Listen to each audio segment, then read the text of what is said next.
Dear students, आज के इस वीडियो में हमें प्रकाश के अपवर्तन को समझेंगे। पहले हम प्रकाश के अपवर्तन की परिभाषा को समझेंगे और उसके बाद में इसके लिए एक प्रयोग है। अपवर्तन को समझाने के लिए कांच के स्लेब से अपवर्तन का एक प्रयोग दिया गया है, जो कि एग्जाम के अंदर कई बार पूछा गया है। उसको अपन समझेंगे।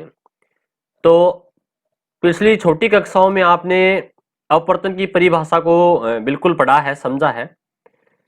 तो देखिए, वहां पर जो आपने अपवर्तन की परिभाषा पढ़ी है वो ही परिभाषा यहां पर है। यहां से अपन शुरू करते हैं अपवर्तन को समझाने के लिए, क्योंकि ये जो टॉपिक, देखिए, जो शुरुआत इसकी यहां से होती है।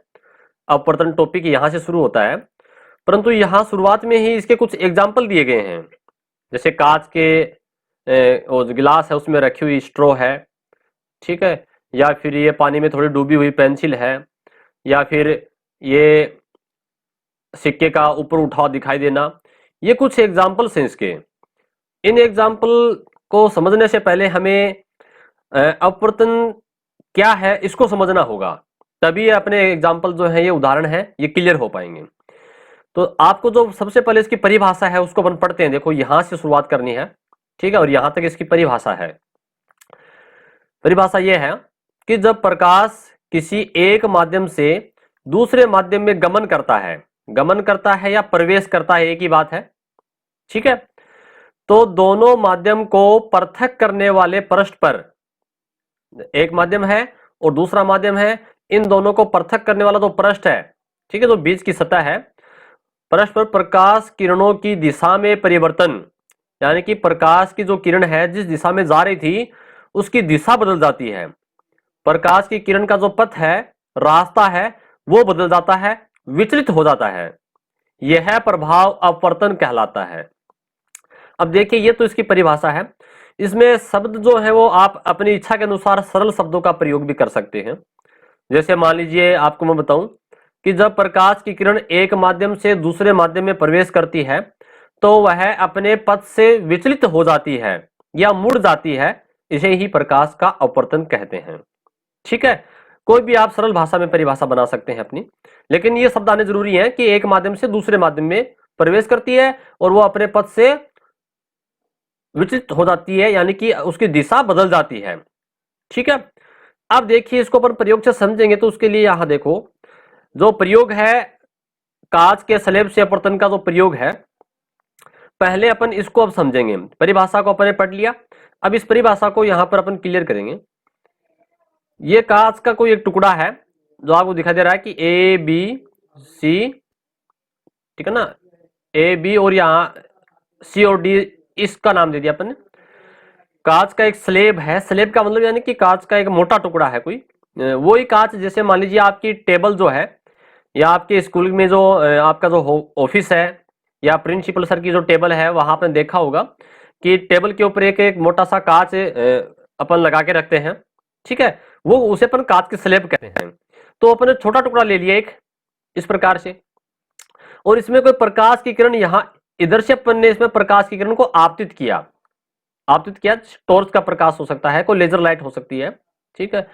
जब ये प्रकाश की किरणें इधर इस प्रकार से आपतित होती है तो इसे कहेंगे अपना आपतित किरण। आने वाली किरण को क्या कहते हैं? प्रकाश की किरण इधर से आती है तो उसको आपतित किरण कहते हैं, ठीक है। यहां ये जो किरण आ रही है, ये किस माध्यम में आ रही है? यहां पर क्या है? हवा है। क्या है? हवा। इधर हवा ना, फिर क्या आ गया यहां पर? ये कांच की पृष्ठ की सतह आ गई। ये कांच है पूरा, है ना, ये एबीसीडी वाला ये भाग स्लेब जो है ये कांच है। तो हवा एक माध्यम है, कांच दूसरा माध्यम है, ठीक है। तो माध्यम आपके समझ में आ गया होगा कि माध्यम किसे कहते हैं। जैसे हवा है, निर्वात है, कांच है, पानी है, ये माध्यम है। प्रकाश की किरण जिस माध्यम में गुजर सकती है वो उसका माध्यम कहलाता है, ठीक है। क्योंकि आप जानते हैं कि प्रकाश निर्वात के अंदर भी गमन कर सकता है, निर्वात के अंदर भी प्रकाश चलता है। सूर्य का प्रकाश अंतरिक्ष में निर्वातित तो है, वहां से होता हुआ अपने वायुमंडल में प्रवेश करता है और अपने तक पहुंचता है। तो यहां पर ये आने वाली किरण प्रकाश की आपतित किरण कहलाएगी, ये वाली किरण। अब आप कहोगे सर इस किरण को इधर से तिरछा क्यों डाला, इसको सीधा क्यों नहीं डाला गया? देखिए ये जो अपन ने एक सीधी रेखा खींची है, ये कांच की स्लैब के साथ में 90 डिग्री का कोण बनाती है। इधर भी 90 डिग्री का कोण और इधर भी 90 डिग्री का कोण है। ठीक है, कुल कोण 180 होता है ना ये, इस प्रकार से। जब प्रकाश की किरण अभिलंब के ऊपर आएगी ना, तो ये सीधी निकल जाएगी, इसमें अपवर्तन नहीं होगा। ठीक है, जब प्रकाश की किरण अभिलंब पर डालते हैं तो वो सीधी निकल जाती है, उसके अंदर उसका जो रास्ता है या पथ है वो नहीं बदलता है, दिशा नहीं बदलती है। इसलिए अपने प्रकाश की किरण को थोड़ा सा इधर से तिरछा डाला है। ठीक है, इधर से भी डाल सकते हैं, इधर से भी डाल सकते हैं, इस प्रकार से ये अपन डाल सकते हैं। तो आप अपनी सुविधा के अनुसार ऐसे बना दीजिएगा, पहले एक सीधी लाइन ऐसे खींच दीजिएगा, इसको आगे डॉट डॉट करके आगे बढ़ा दीजिए। यानी कि अपन प्रकाश की किरण को जब इस बिंदु पे डालते हैं, ठीक है ना, इसको पी और क्यू नाम दे दिया यहाँ पर, ये रेखा को, प्रकाश की किरण को जब इस अभिलंब के ऊपर इस प्रकार से टकराती है, यहाँ पर ये पृष्ठ, ठीक है, ये माध्यम हवा है और ये कांच है, तो ये पृष्ठ इसका, ठीक है, माध्यम, दोनों माध्यम को पृथक करने वाला पृष्ठ है। पृथक करने वाला नहीं कि अलग करने वाला, हवा को और कांच को अलग करने वाला ये पृष्ठ है या सतह है, इसको सतह भी कह सकते हैं। ठीक है, तो यहां से इसकी दिशा मुड़ जाएगी, यानी कि प्रकाश की किरण जो इधर से आ रही थी ये सीधी जानी चाहिए थी ऐसे, परंतु क्या हुआ, ये प्रकाश की किरण जब इससे इस पृष्ठ से टकराती है, ये हवा और कांच का जो पृष्ठ है ये इससे टकराती है, तो ये इधर मुड़ जाती है। ये क्या है इधर, अभिलंब, ये अभिलंब पूरा, ठीक है ना, यहां से यहां तक, तो ये इधर जानी चाहिए थी सीधी। ठीक है, परंतु किधर हो गई है, इधर मुड़ गई, अभिलंब की ओर मुड़ गई, इधर ऐसे आती है। ठीक है, अब ये तो किरण है आपतित किरण, और ये इस प्रकाश की किरण का क्या हो गया, अपवर्तन हो गया, तो इसलिए इस किरण को क्या कहेंगे, अब अपन अपवर्तित किरण कहेंगे। क्या कहेंगे इसको, अपवर्तित किरण। ठीक है, अब देखो समझिएगा, जब प्रकाश की किरण, ये रही प्रकाश की किरण, एक माध्यम से दूसरे माध्यम में, एक माध्यम हवा है, दूसरा माध्यम कांच है। ठीक है, कि जब प्रकाश की किरण एक माध्यम से दूसरे माध्यम, यानी कि हवा से कांच में हो सकता है, हवा से पानी में हो सकता है, ठीक है, या फिर कांच से पानी में हो सकता है, एक माध्यम से दूसरे माध्यम में जब प्रकाश की किरण प्रवेश करती है, तो वह अपने पथ से, ये इसका पथ ये था, सीधा रास्ता था इसका, पथ मानी क्या होता है, रास्ता, तो यह अपने पथ से विचलित हो जाती है, विचलित यानी कि मुड़ जाती है, इसकी दिशा बदल जाती है। ठीक है, दिशा बदल गई ना, देखो पहले सीधी जा रही थी, ये अभिलंब की ओर झुक गई इधर। अब आपको ये तो अपन ऐसे भी कह सकते हैं कि जब प्रकाश की किरण एक माध्यम से दूसरे माध्यम में प्रवेश करती है तो वह अभिलंब की ओर झुक जाती है। अब देखो कब झुकेगी अभिलंब की ओर, जब ये माध्यम हवा है, ये तो है अपना विरल माध्यम, और कांच है सघन माध्यम। देखो माध्यम दो प्रकार के होते हैं, विरल और सघन। अब देखो विरल और जो सघन नाम अपन जो है ये शब्द यूज करते हैं, ठीक है, ये किस प्रकार से रखे गए हैं, ये जरूरी नहीं कि हमेशा जो वायु है ये विरली होगा और कांच है ये सघन ही होगा। ठीक है, ये डिपेंड करता है तुलनात्मक, अपन तुलना करें। जैसे मान लीजिए मैं बात करूं निर्वात की और हवा की, तो निर्वात विरल माध्यम है और हवा सघन माध्यम हो जाएगा, जिसमें कण पास पास में है वो सघन हो जाएगा। अब यहां पर हवा क्या है, विरल, ठीक है, और कांच क्या है, कांच में कण पास पास में है, तो ये सघन माध्यम है। क्लियर। अगर बात करें अपन मान लीजिए हवा की और पानी की बात करें, तो हवा विरल माध्यम है, पानी सघन माध्यम है, और पानी की और कांच की बात करें तो पानी विरल माध्यम, कांच सघन माध्यम। कहने का मतलब विरल और सघन जो है वो बदलते रहते हैं। देखो अब हवा जो है वो विरल है, लेकिन निर्वात की बात करें तो निर्वात विरल माध्यम होगा और हवा सघन हो जाएगा, क्योंकि निर्वात में तो कोई कण होते ही नहीं है, न तो वायु के न धूल के। ठीक है, निर्वात है, वायु बिल्कुल है नहीं वहां पर। तो यहां पर क्या हो गया, कहने का मतलब जो माध्यम है, अगर वो प्रकाश की किरण विरल से सघन में आती है, ध्यान से सुनिएगा, जब प्रकाश की किरण विरल माध्यम से सघन माध्यम में आती है तो अभिलंब की ओर झुकती है। ठीक है, ये अभिलंब ना, इधर ये रेखा रही है, ये इधर झुक गई। क्लियर, पहली बात। दूसरी बात देखिएगा, अब ये प्रकाश की किरण कांच में आ चुकी है और वापस बाहर निकलेगी इस कांच की स्लैब से, तो हवा में आएगी। अब कांच क्या है, सघन माध्यम। ठीक है, तो जब प्रकाश की किरण सघन माध्यम से, अब ये सघन माध्यम है कांच, और ये बाहर निकल रही है हवा में, यानी कि विरल माध्यम में आती है। जब प्रकाश की किरण सघन माध्यम से विरल माध्यम में आती है तो अभिलंब से दूर हटती है, यानी कि ये जानी चाहिए तो सीधी ऐसे, देखो इस रेखा को मैं आगे बढ़ा रहा हूं, सीधी ऐसी जानी चाहिए थी, परंतु यहां पर ये क्या हो गया, ये अभिलंब से दूर हट गई, ये अभिलंब ये है। ठीक है, इससे दूर हटती है, दो लाइन बन गई। अब देखो अगर आपको यहां अगर दिक्कत है तो देखिए पहले लाइन क्या है ये समझिएगा, कि जब प्रकाश की किरण विरल माध्यम से सघन माध्यम में प्रवेश करती है, ठीक है, विरल माध्यम से सघन माध्यम में प्रवेश करती है तो अभिलंब की ओर झुक जाती है, अभिलंब की ओर झुक गई इधर। ठीक है, दूसरी लाइन क्या है, जब प्रकाश की किरण सघन माध्यम, देखो ये कांच है, सघन माध्यम है, और हवा विरल माध्यम है। दोबारा सुनिएगा दूसरी लाइन को, जब प्रकाश की किरण सघन माध्यम से विरल माध्यम में प्रवेश करती है तो अभिलंब से दूर हट जाती है। ठीक है, ये दोनों लाइन आप याद रखिएगा। अगर दोनों लाइन आपको ध्यान में है तो अपवर्तन के जो उदाहरण हैं अपनी पाठ्य पुस्तक में, जो 6-7 एग्जाम्पल इसके दिए गए हैं जो बोर्ड परीक्षा में पूछे जाते हैं, वो अपवर्तन के आधार पर ही है। जैसे सिक्का ऊपर उठा दिखाई दे रहा है अपवर्तन के कारण, ये आपको याद रखना है कि जब विरल माध्यम से सघन में आती है तो अभिलंब की ओर झुकती है, और जब सघन से विरल में जाती है तो अभिलंब से दूर हटती है। ये दोनों लाइन आप याद रखिएगा। ठीक है, अब आपके समझ में आ गया होगा प्रकाश की दिशा कैसे बदलती है। ठीक है, अब ये क्यों बदली दिशा, भाई ये जानी चाहिए थी सीधी, ये अभिलंब की ओर क्यों झुकी, ये जानी चाहिए थी सीधी, ये अभिलंब से दूर क्यों हटी। इसका प्रकाश का वेग बदल जाता है, प्रकाश की स्पीड बदल जाती है। यहां क्या हुआ, हवा से जब कांच में प्रवेश करेगी प्रकाश की किरण, सघन विरल माध्यम से सघन माध्यम में आएगी तो उसका वेग कम हो जाता है, स्पीड कम हो जाती है, और जब वो सघन से विरल में जाएगी, ठीक है, यानी कि कांच से हवा में जाएगी तो उसका वेग वापस बढ़ जाता है, इसलिए दूर हटती है। वेग में परिवर्तन के कारण, देखो एक बार बोर्ड परीक्षा में क्वेश्चन पूछा गया था कि प्रकाश के अपवर्तन का कारण क्या है। ठीक है, यानी कि प्रकाश की वेग जो दिशा है वो क्यों बदलती है, तो उसका आंसर क्या था, प्रकाश के वेग में परिवर्तन के कारण ही प्रकाश का अपवर्तन होता है। ठीक है, प्रकाश का वेग बदल जाता है। क्लियर। अब देखो अगर कांच के स्लैब का क्वेश्चन आता है तो आपको इस प्रकार से दोनों बातों को समझाना है। ठीक है, पहली बात विरल से सघन में, दूसरी सघन से विरल में आती है, और ये सारा आपको नामांकित करना है, विलंब जो है वो सारी चीजें आपको नामांकित करके समझानी है। ये प्रयोग कई बार बोर्ड परीक्षा में पूछा गया है, आपको इसी प्रकार से लिखना है। अब देखिए आगे कुछ इससे संबंधित कुछ बातें और बता रहा है, उसको देखते हैं अपन। अपवर्तन के लिए यह आवश्यक है कि प्रकाश की आपतित किरण दोनों माध्यम को पृथक करने वाले पृष्ठ के अभिलंब पर न हो, अन्यथा आपतित किरण की दिशा में कोई परिवर्तन नहीं होगा। देखो अभी बताया मैंने आपको, अगर आपतित किरण जो है वो कहां है, अगर अभिलंब के ऊपर ऐसे आ रही है तो वो सीधी निकल जाएगी।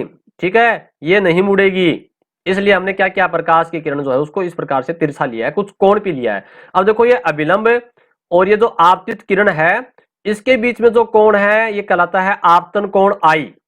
ठीक है ना, ये कोण कहलाएगा आपतन कोण आई। और इसी प्रकार से ये अभिलंब और ये अपवर्तित किरण जो निकल रही है इधर, इसके बीच में जो कोण है ये रहा कोण आर, ये कहलाएगा अपवर्तन कोण आर। ठीक है, अब देखिए यहां पर क्या हो जाएगा, यहां ये किरण जब बाहर निकलती है तब ये किरण आपतित किरण हो जाएगी, और ये बाहर निकलती है उस समय क्या हो जाएगी, अपवर्तित किरण हो जाएगी। यानी कि जो किरण आ रही है अभी यहां, अगर इतने की बात करें अपन, ठीक है, इसकी बात करते हैं तो यहां ये किरण अपवर्तन का काम करेगी, सॉरी आपतित किरण का काम करेगी आने वाली किरण, और ये अपवर्तित किरण कहलाएगी अब। ठीक है, यहां क्या हो रहा था, जो किरण आती है वो आपतित, और जिसका अपवर्तन हो गया अपवर्तित किरण। परंतु इतने की बात करें तो ये किरण आपतित किरण हो जाएगी और ये अपवर्तित किरण हो जाएगी। तो यहां पर ये कोण, ये जो कोण है अभिलंब के साथ ये आपतन कोण है, और ये जो बाहर यहां पर कोण है अपन बना सकते हैं आर। ठीक है, ये अपवर्तन कोण है यहां पर। क्लियर। तो चलिए फिर देखते हैं, ये आपके समझ में आ गया होगा।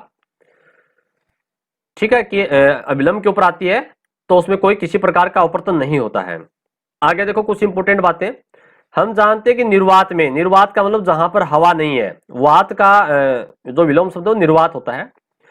तो यहां निर्वात यानी कि जो सूर्य की प्रकाश की किरणें अंतरिक्ष में अपने तक पहुंचती हैं तो वो निर्वात है वहां पर, और पृथ्वी के कुछ किलोमीटर तक वायुमंडल है, उसके बाद में वो अपना वायुमंडल में प्रवेश करती है। तो निर्वात के अंदर प्रकाश का वेग जो है 3 × 10⁸ मीटर प्रति सेकंड होता है। यानी कि 1 सेकंड में प्रकाश की किरण 3 × 10⁸ मीटर इतनी दूरी तय करता है 1 सेकंड में। क्लियर। जब प्रकाश एक माध्यम से दूसरे माध्यम में गमन करता है तो उसके वेग में परिवर्तन होता है। देखो ये अपवर्तन के कारण को समझा रहा है, यहां पर बहुत इंपॉर्टेंट लाइन है ये। क्या बोल रहा है कि जब प्रकाश एक माध्यम से दूसरे माध्यम में गमन करता है तो उसका वेग बदल जाता है। ठीक है, कैसे, देखो अभी समझा अपन ने।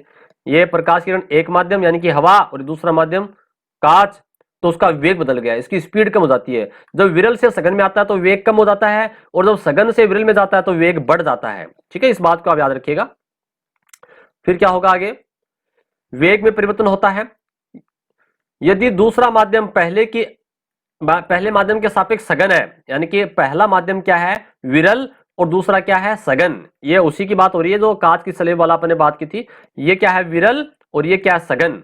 ठीक है, ये हवा में है किरण तो विरल माध्यम है, कांच क्या है, सघन माध्यम। ठीक है, एक एक लाइन को अपन समझते हैं। जैसे अब सघन की बात कर रहा है, जैसे गिल्सरीन है, कांच है, पानी है, सघन माध्यम है। किसकी तुलना में? हवा की तुलना में या निर्वात की तुलना में। तो उस माध्यम में प्रकाश का वेग अपेक्षाकृत कम हो जाएगा, यानी कि जब हवा से प्रकाश की किरण कांच की स्लेब में आती है तो उसका वेग कम हो जाता है, जबकि प्रकाश की आवृत्ति वही रहती है। देखो ये भी एक इंपॉर्टेंट बात है, प्रकाश की जो आवृत्ति है, जो फ्रीक्वेंसी है, वो नहीं बदलती है। ठीक है, ये भी क्वेश्चन कई बार कंपटीशन एग्जाम के अंदर पूछा गया है कि जब प्रकाश के अपवर्तन में कौन सी चीज नहीं बदलती। प्रकाश का वेग तो बदलता है लेकिन आवृत्ति नहीं बदलती। ठीक है, इस कारण प्रकाश किरण, अब देखो, इस कारण प्रकाश किरण विरल माध्यम से सघन माध्यम में जाने पर अभिलंब की ओर झुक जाती है। क्यों? देखो अभी ये रहा, विरल माध्यम से सघन माध्यम में आती है तो अभिलंब की ओर झुक गई, जानी चाहिए थी सीधी ऐसे, लेकिन इधर झुक गई। किधर? ये अभिलंब है ये। ठीक है, पूरी लाइन अभिलंब है, यहां पर ये झुक जाती है अभिलंब की ओर, कोई दिक्कत नहीं यहां तक। ठीक है, ठीक इसके विपरीत अब ये दूसरे पॉइंट की बात करेगा। कौन से पॉइंट की? यानी कि जब प्रकाश की किरण यहां सघन से बाहर निकलेगी, विरल में जाएगी, ठीक है, उसकी बात करेगा। तो कहां क्या होगा? इसमें अभिलंब से दूर हटेगी। ठीक है, ठीक इसके विपरीत सघन माध्यम से यानी कि कांच में से विरल माध्यम यानी कि हवा में जाने पर प्रकाश का वेग बढ़ जाता है। प्रकाश का वेग बढ़ जाएगा एवं प्रकाश किरणें अभिलंब से दूर चली जाती हैं, अभिलंब से दूर हटती हैं। यहां सघनता से हमारा अभिप्राय प्रकाशीय सघनता से है। यानी कि सघनता मतलब यहां पर यह नहीं है कि अपन घनत्व की बात करें, ठीक है, किसी पदार्थ की। यहां प्रकाशीय सघनता की बात कर रहा है कि प्रकाश के लिए कोई पारदर्शी माध्यम, देखो प्रकाश किस में से गुजरता है? पारदर्शी माध्यम से गुजरेगा, अपारदर्शी वस्तु से तो प्रकाश गुजरता ही नहीं है। ठीक है, अब यहां पर आगे बता रहा है, ये तो सारी बातें होगी इसके बारे में कि कांच की स्लेब की सहायता से एक सरल प्रयोग द्वारा इसको समझा जा सकता है। और ये सरल प्रयोग के द्वारा अपन ने इस पूरी चीज को समझा है, कांच की स्लेब को। आप इसको पढ़ लीजिएगा, जो बातें हैं वो आप अपनी भाषा में बना करके लिख सकते हो। तो इस प्रकार से हमने ये जो प्रकाश का अपवर्तन है इसके बारे में थोड़ी सी जानकारी प्राप्त की। और अगले वीडियो में हम जो है वो इसके जो कुछ उदाहरण है, ठीक है, इन एग्जाम्पल्स को समझेंगे। जैसे मान लीजिए पानी में थोड़ी डूबी हुई पेंसिल जो है वो मुड़ी हुई दिखती है, ठीक है ना, ये स्ट्रो है वो मुड़ी हुई दिखती है, या सिक्का हमें ऊपर उठता हुआ दिखता है। इन 3-4 एग्जाम्पल्स को अपन यहाँ अगले वीडियो में समझेंगे। और फिर अपवर्तन के पॉइंट में ही अपवर्तन के कुछ नियम है, 2 नियम है, ठीक है, उसको फिर अगले वीडियो में समझेंगे। और उसके बाद में अपने एक पॉइंट आएगा अपना अपवर्तनांक, ठीक है ना। अपवर्तनांक के लिए अपन एक अलग से वीडियो डालेंगे, क्योंकि ये अलग अलग पॉइंट हैं, हालांकि ये अपवर्तन के अंदर आते हैं। और फिर अपन अपवर्तन के अन्य उदाहरण भी हैं, इंपोर्टेंट एग्जांपल, सूर्योदय से पहले, है ना, और सूर्यास्त के कुछ समय बाद सूरज का दिखाई देना, ठीक है, प्रकाश का वर्ण विक्षेपण, ये सारे एग्जाम्पल जो है ये अपवर्तन पर आधारित है। पूर्ण आंतरिक परावर्तन, इनको अपन अलग अलग वीडियोस के अंदर ध्यानपूर्वक समझेंगे, क्योंकि इनमें से डायरेक्ट क्वेश्चन आते हैं। ठीक है, पूर्ण आंतरिक परावर्तन क्या है, अपवर्तनांक क्या है, अपवर्तन के नियम क्या है, ठीक है, सिक्का या किसी पेंदे पानी से भरे बर्तन में कोई पत्थर रखा है या पेंदा है, उसका हमें ऊपर उठता हुआ क्यों दिखता है। बहुत सारे एग्जांपल हैं दैनिक जीवन में इसके, उनको अपन फिर अगले नेक्स्ट वीडियोस के अंदर एक एक करके समझेंगे। धन्यवाद।